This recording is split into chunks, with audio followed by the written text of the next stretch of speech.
Sa solo level ang Part 8, matapos ang pangalawang pagsubok ng dungeon, maraming kasamahan nila ang nasawi, habang ang bida nating si Jinwo ay naputulan ng binti. Habang hindi pa gumagalaw ang mga estatwa, agad na ginamitan ni Juhi ng healing magic ang sugat ni Jinwo.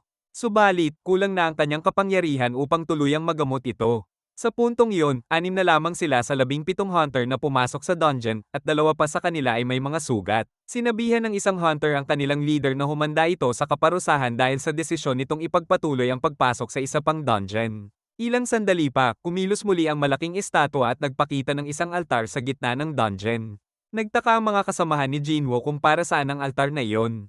Sinabi ni Jinwo na ang altar na ito ay tulad ng mga nasa mythology, kung saan nagsasakripisyo sila ng baka, baboy, o manok para sa kanilang Diyos. Sa tingin niya, ito na ang huling pagsubok ng dungeon ng pagpapatunay ng pananampalataya sa Diyos. Nang marinig ito ng isa sa mga hunter, agad nitong inilabas ang kanyang sandata at nagbantang gawing sakripisyo ang kanilang leader. Sinabi nito na kung talagang handa ang leader nilang akuin ang responsibilidad, ngayon na ang tamang oras upang patunayan iyon. Pinigilan ni Jinwo ang hunter sa balak nitong gawin, ngunit sinabi ng kanilang leader na tama ang sinabi nito. Handa siyang isakripisyo ang sarili upang makauwi ang kanyang mga kasamahan. Gayunpaman, naisip ni Jinwo na hindi naman kasalanan ng kanilang leader ang lahat ng nangyari, dahil nagkaroon sila ng botohan bago ang pagpasok sa dungeon.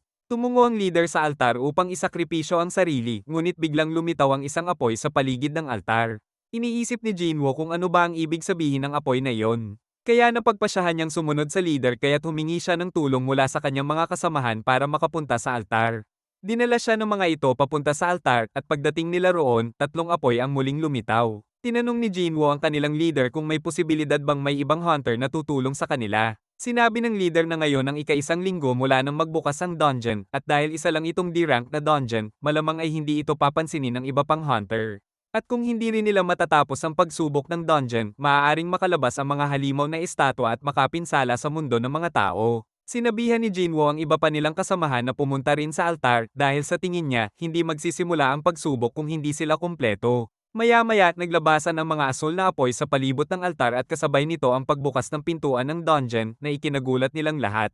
Inisip nila kung maaari na ba silang makaalis, ngunit biglang gumalaw muli ang mga estatwa at nagsimulang magtungo papunta sa kanila.